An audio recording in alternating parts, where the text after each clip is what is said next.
see this.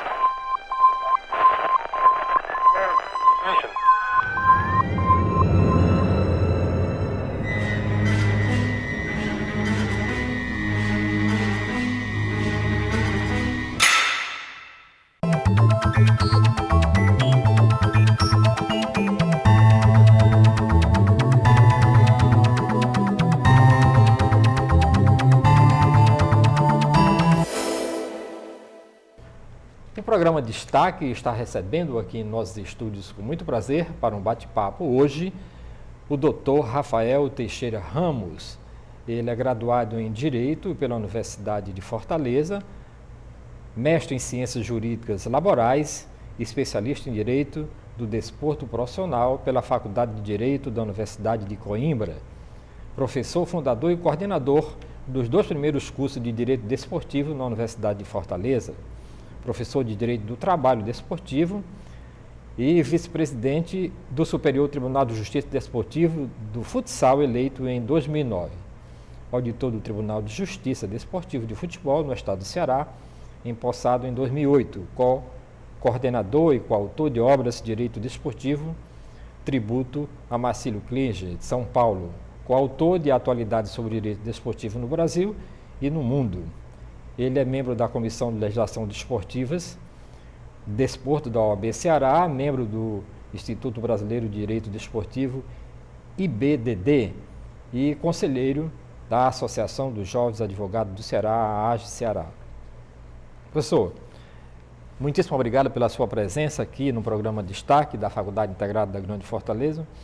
Eu estou vendo aqui que o seu livro Direito Desportivo Trabalhista, a influência do ordenamento do desporto na relação laboral desportiva e seus poderes disciplinares, é um trabalho que é o resultado da sua dissertação de mestrado lá na Universidade de Portugal, de Coimbra, né?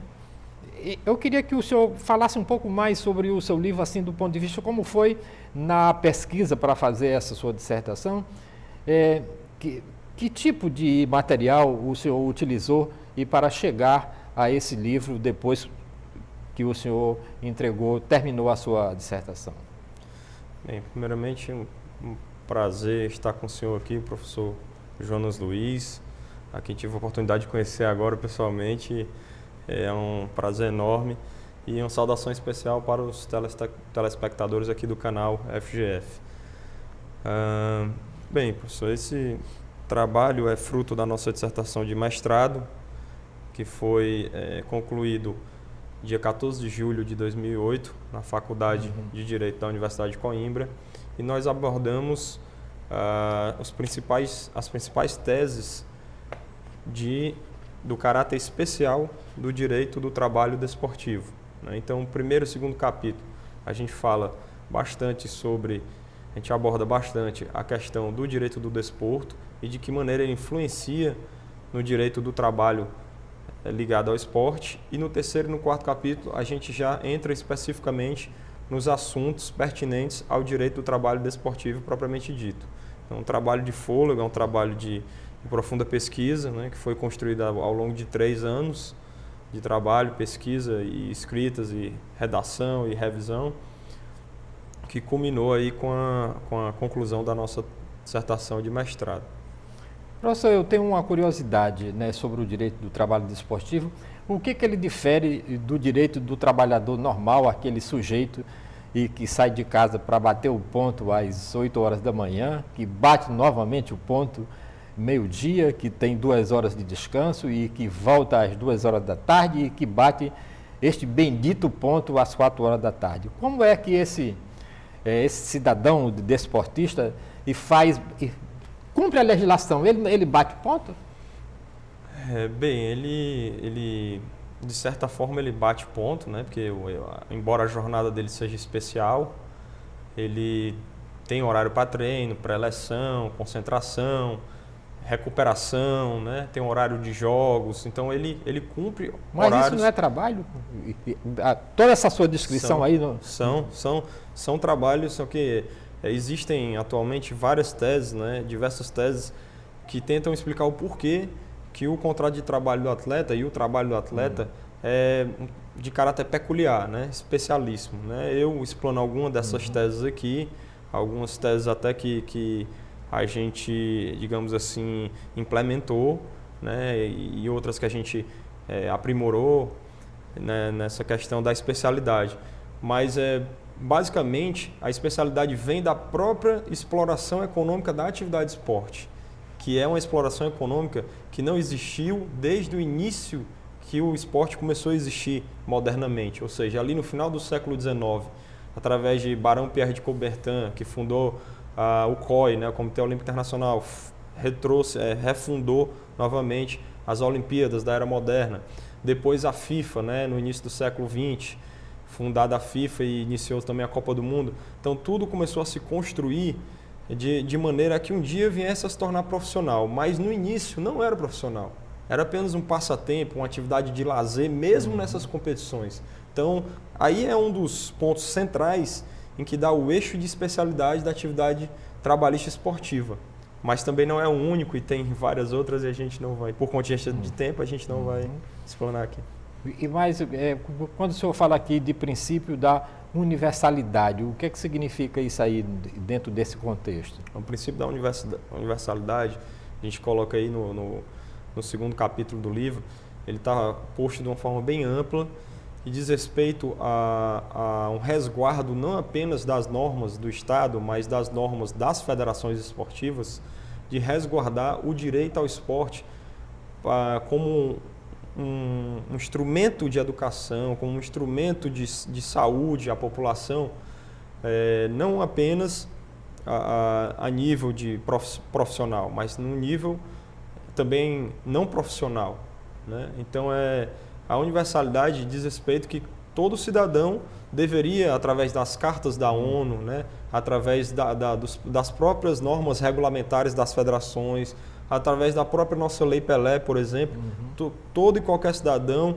seja aquele que tenha deficiência física ou mental, teria direito ao esporte como forma de aprimoramento humano, digamos assim. Pois é, eu queria que você falasse um pouquinho sobre essas alterações da Lei Pelé, né, que eu lembro que ela foi feita especificamente para uma função, né, de você ter que colocar patrocínio, né, às empresas, né, e porque o que foi que foi realmente alterado, eu estou lembrando disso porque de repente a turma começou a colocar cassinos, né, fazer jogos, né, e usava a lei, né, para você ter aquele benefício, mas tanto as federações como os atletas acabavam não tendo nenhum benefício com aquilo ali. O que foi que realmente mudou na lei? Na verdade, professor, a Lei Geral sobre Desportos, né, a Lei Pelé, que tem um apelido de Lei Pelé, ela é uma lei quadro geral do esporte no Brasil. Como assim? Ela trata de diversos assuntos: constituição, organização e atividade das instituições esportivas, as federações, dos clubes, né?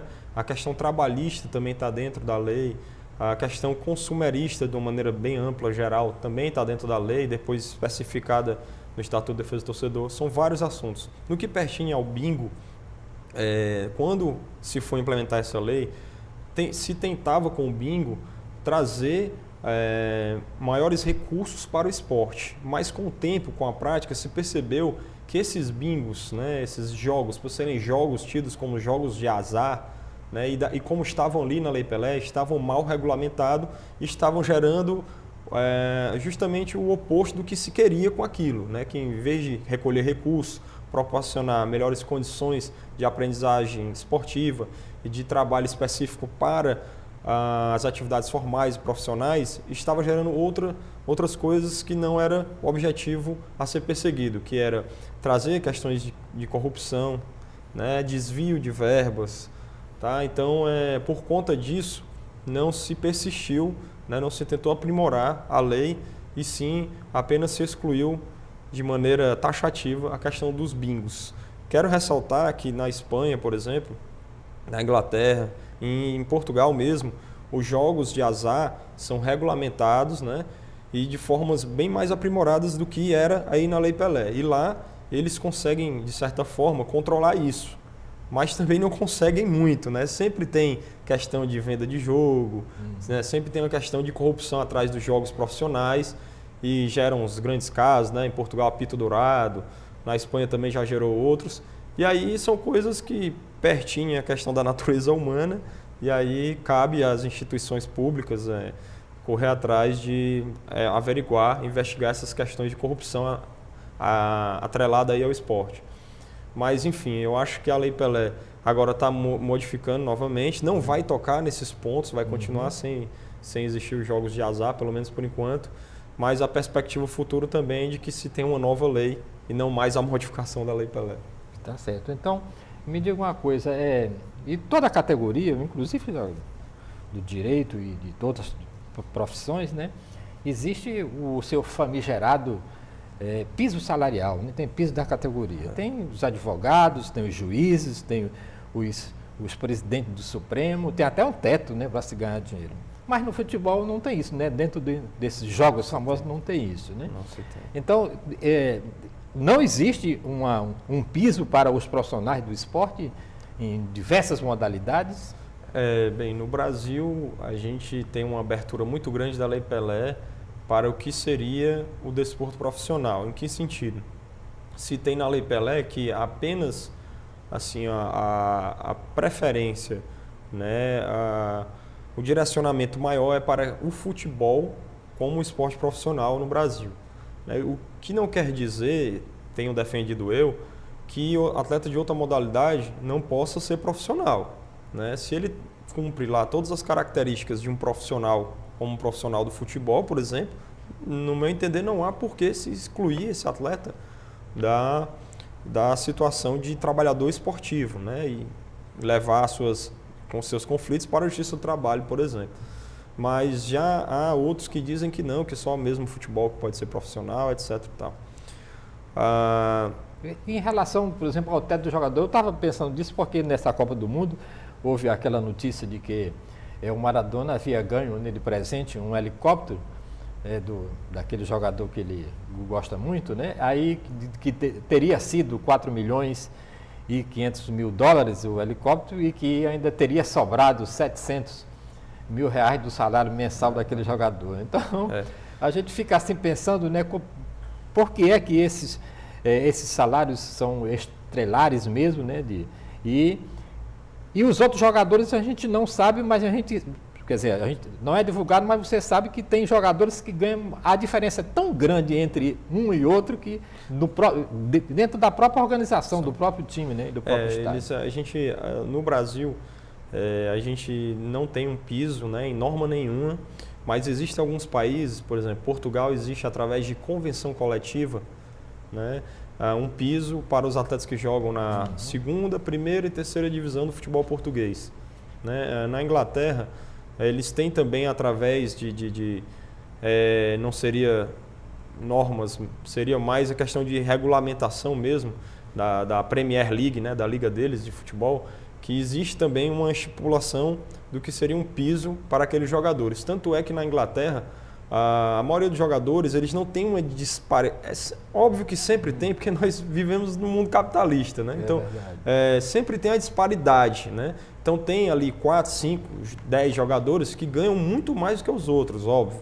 Né? Tem mais premiações, mais patrocínios, mais contratos de imagem.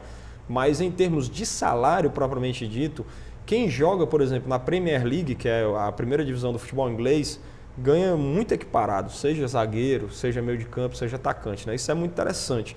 Agora, as preocupações atuais em relação a piso e teto é em relação à competitividade. O que se está observando? Se está observando que, principalmente na Europa, quando se fortificou as bases da União Europeia, há uma circulação maior de jogadores, né? Então, há uma diferença, muitas vezes, de maiores condições de trabalho, maiores remunerações entre um país e outro dentro da União Europeia. E isso causa que os clubes mais fortes acabam tendo sempre os jogadores mais fortes, né? Então, ocasiona um pouco de desequilíbrio. Em virtude disso, aqui no Brasil, veja também, os jogadores são formados, os melhores jogadores, daqui a pouco saem, não fica quase nada aqui. Então isso gera um enfraquecimento também do futebol periférico, digamos assim. Então a FIFA, a UEFA, estuda mecanismos de tentar estabelecer, se não através de questões salariais, mas de pontuações nas regras de competições, né, para se evitar que haja uma disparidade, né, que os maiores jogadores mais caros, mais abonados, vá para as equipes mais fortes e elas fiquem cada vez mais fortes e a competitividade tem uma baixa. Né? Isso é uma aqui no seu livro, o senhor tem um capítulo aqui sobre princípio da ética desportiva. Especificamente, que princípios são esses?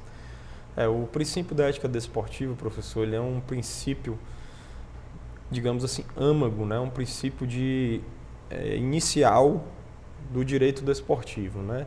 O princípio da ética desportiva, que inicialmente, lá implementado por Barão Pierre de Coubertin, Thomas Arnold, em inglês Thomas Arnold, era um princípio que serviria mais para se ter ética na atividade esportiva, se ter espírito esportivo, né? Se ter honestidade, jogo honesto, jogo limpo, tá certo? A questão também de, através do esporte, você saber lidar nas questões sociais do dia a dia. Então, ele inicialmente é montado sob essa perspectiva.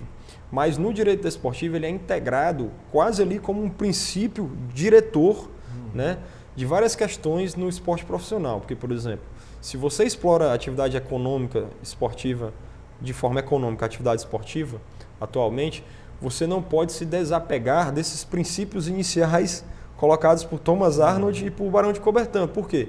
Porque o brilho, né, da atividade esportiva e a exploração econômica dela não é diferente, é justamente isso. Quer dizer, é você ter as competições em que o que trabalhou mais, né, o que se dedicou mais, vença.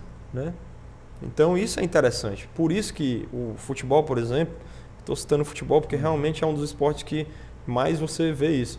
O futebol ele dá muita clareza do que seria o vencedor por méritos próprios. Né? Por exemplo, vou trazer aqui só para a gente ter um exemplo das Copas do Mundo.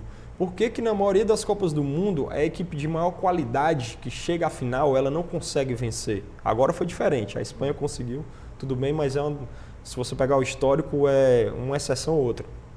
70, o Brasil tinha maior qualidade e conseguiu vencer. Por quê? Porque geralmente na final o que tem mais qualidade ele tende a se desconcentrar, né? Ele acha que ele é tão superior que pode definir o jogo a qualquer momento. E o mais fraco não, ele se concentra mais, ele se dedica mais, ele se preserva mais antes do jogo. Então, é isso que é o bom do esporte é isso. E é por isso que muitas vezes o mais fraco consegue vencer o mais forte, porque o mais forte ele não está preparado de mente, ele só está preparado fisicamente de instrumentos muitas vezes. Então isso é interessante notar. É claro que tem a questão do basquete, mas mesmo o basquete, a gente tem um exemplo histórico lá do time do Oscar de 87, né, que foi lá dentro dos Estados Unidos da América, quando eles pensaram que nunca, jamais seriam ameaçados no terreno deles, no esporte que eles, um dos esportes que eles mais gostam, que é o basquete, fomos lá e demos uma lição de que nem sempre é assim. Então, isso é interessante. No mundo de hoje, a gente... De repente você tem os seus ídolos, né? A juventude tem os ídolos e de repente acontece casos como vem acontecendo ultimamente na imprensa, né? De jogadores, isso acontece no mundo inteiro, né? Não é só aqui não. Mas como é que fica na cabeça dessas pessoas que transformam os seus ídolos que criam símbolos, imobilizam multidão e chega a cegar a razão da própria fé e de repente esses ídolos se desviam e como é que fica aquela massa e que idolatravam aqueles jogadores, por exemplo, no caso do jogador? O que é que o senhor pensa disso? Atualmente nós temos aí o caso do Bruno, né? Infelizmente. O Bruno certamente, em algum momento da carreira dele, serviu de inspiração para alguns jovens, né? Que hoje estavam começando a praticar esporte por mero lazer, ou aqueles jovens que sonham um dia ser profissional, certamente ele deve ter influenciado, né? Inspirado até alguns desses jovens. E aí a questão que se coloca, professor Jonas Luiz, é uma questão muito ampla, muito até mais ampla do que a gente pensa, que é com a questão desse deslumbramento aí, digamos assim, com o profissionalismo esportivo, o jogador ele ficou muito refém de ser uma pessoa que vale dinheiro, né? E essa coisa desenfreada de o jogador ser praticamente um objeto de valor, né, de ser o almejo, a aspiração de fortunas, né, de circulação de riquezas, gerou digamos assim, obscureceu o que é a atividade esportiva, né? Por quê? Porque a atividade esportiva, ela é vida, né? Ela é solidariedade, tá certo? Ela é convivência política, social, econômica, cultural, manifestação cultural. Então, mas um artista de cinema hollywoodiano não tem esse também princípio? tem Você seus não problemas. tem esse... É tudo pela questão que eu vejo de onde não está sabendo se investir no ser humano, né? O ser humano está sendo preparado profissionalmente, arrisca ali com as pressões, convive diariamente com aquilo, mas às vezes, muitas vezes não está sendo preparado para outras questões da vida, né? Que são mais importantes, são valores que são muito mais importantes do que você ter performance, somente performance, né? No caso do artista, do atleta, e conseguir dinheiro e conseguir mais isso, mais aquilo. Não, isso é uma questão mais ampla. E a questão se agrava no esporte, porque o esporte é utilizado como um dos instrumentos mais hábeis de educação, na escola, por exemplo, ou deveria ser utilizado, né? Então isso é grave.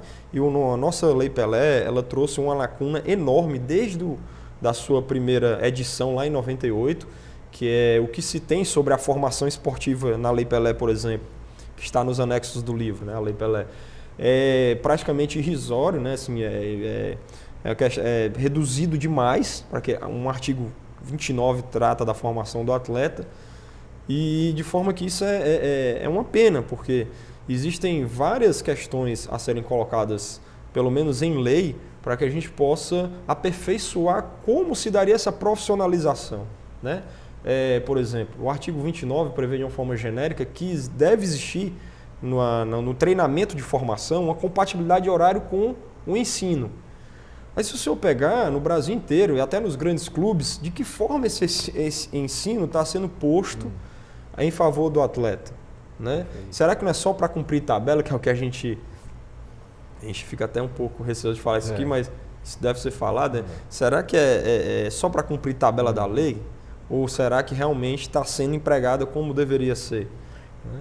Pois eu queria saber o seguinte, por que Rafael Teixeira Ramos, de repente, se apaixonou por este assunto e dentro da sua área profissional, você jogava futebol? Como é que era a sua vida de infância para chegar nesse momento? Eu fui a minha vida de infância, desde ali dos 6, 7 anos de idade até os 17, eu pratiquei várias modalidades esportivas, de luta, basquete, vôlei, futebol. Mas porque gostava? Só as que eu estou me lembrando. Gostava desde criança, né? Gostava de experimentar.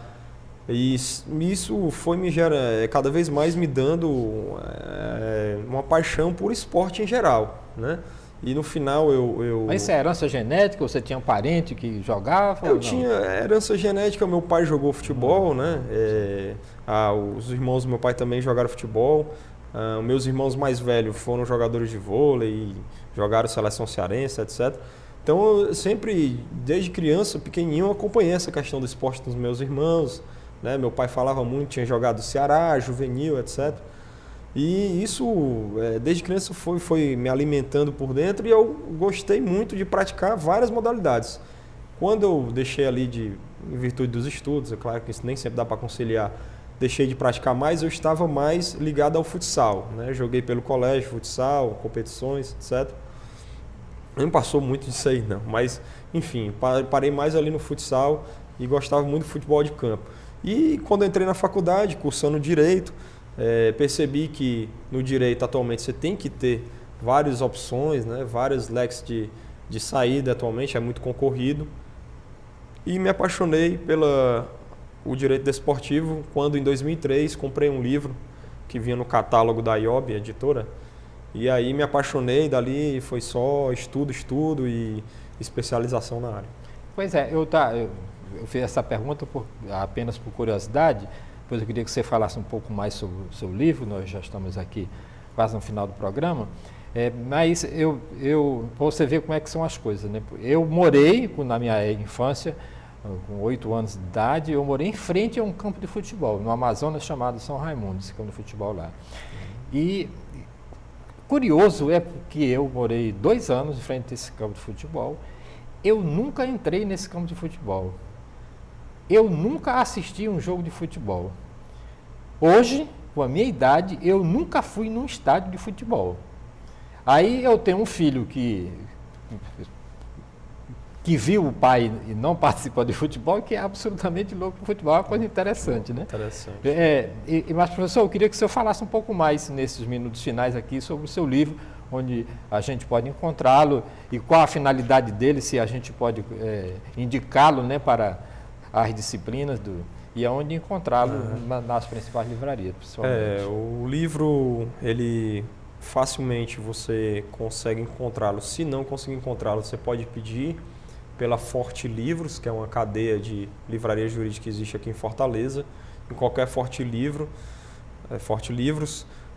Se não for propriamente na Forte Livros, outra grande livraria jurídica, se você pedir pelo catálogo, esse livro é de fácil distribuição, a editora distribui muito bem. Ele é um livro que tem um acabamento, né? Ele tem um acabamento muito bom. Muito bom. Se investe não apenas na beleza da capa, como o senhor pode notar aí, mas se investe também na qualidade do livro. Dificilmente ele desprega essas coisas que são um livro muito bem acabado, muito bem feito. E nessas livrarias jurídicas se pode encontrar. Se alguém tiver alguma urgência, né, imediata, para uma pesquisa imediata, preciso para começar agora ou amanhã, diretamente pode falar comigo também através dos meus telefones. Né? Ligando aqui para o programa, o pessoal pode passar meu telefone. Mas um e-mail você pode dar? E-mail também, eu posso passar, claro, é ramosrt@hotmail.com. Que é mais fácil das pessoas. Quem tiver imediatidade, urgência, pode já diretamente contactar ramosrt@hotmail.com, que aí a gente tem um estoque bom também e a gente pode ajudar assim de maneira imediata. Né? E um telefone 7811-3672, que é o telefone profissional, também se tiver uma urgência maior ainda, pode ligar que a gente tem esse estoque lá. E o livro, professor, é indicado para todos aqueles colegas que existe hoje no direito, as cadeiras de monografia. Muita gente hoje já pesquisa na área de direito desportivo, né, e direito do trabalho ligado ao esporte. Muitas dessas pessoas vêm me procurar, a gente recebe sempre com muito prazer, na medida do possível. O livro aqui indicado, né? Um livro de uma vasta bibliografia, né? Nas referências existem vários livros que a pessoa pode ir buscar esses outros livros, né? Através das referências. E o tempo vai dizer aí a qualidade do livro, obviamente, né? Mas nós temos também no curso do professor Jorge Hélio uma pós-graduação em Direito do Trabalho, e na Faculdade de Cristo também nós temos a pós-graduação em Direito do Trabalho e Processo Trabalhista, em que nós temos respectivamente a cadeira no Jorge Hélio, né? Direito do Trabalho Desportivo, e nós temos lá no Cristo o Seminário Permanente de Direito do Trabalho Desportivo. Professor, e quem estiver precisando, com certeza. O senhor tem 1 minuto para as suas considerações finais aqui no programa Destaque da FGF TV. Tá, joia. Bem, é um prazer, né? Satisfação enorme. Agradeço aqui pessoalmente o professor Jonas Luiz, todo o pessoal da produção, a oportunidade. E gostaria apenas de dizer para os telespectadores de que você que está pretendendo enveredar pela área de direito desportivo ou de direito do trabalho desportivo, sem dúvida nenhuma, modéstia à parte, é um livro que você deve ter, pelo menos como consulta, se não for do maior agrado, pelo menos como consulta, porque realmente é um trabalho de muito aprofundamento, trabalho de muita dedicação e amor de nossa parte aqui, é o direito desportivo, é o direito do trabalho desportivo. Muito obrigado. Professor, agradeço muitíssimo a sua presença aqui no programa Destaque, que volta na próxima semana com outro assunto e outro convidado aqui no programa Destaque pela FGF TV, o seu canal universitário de Fortaleza. Muitíssimo obrigado pela sua audiência.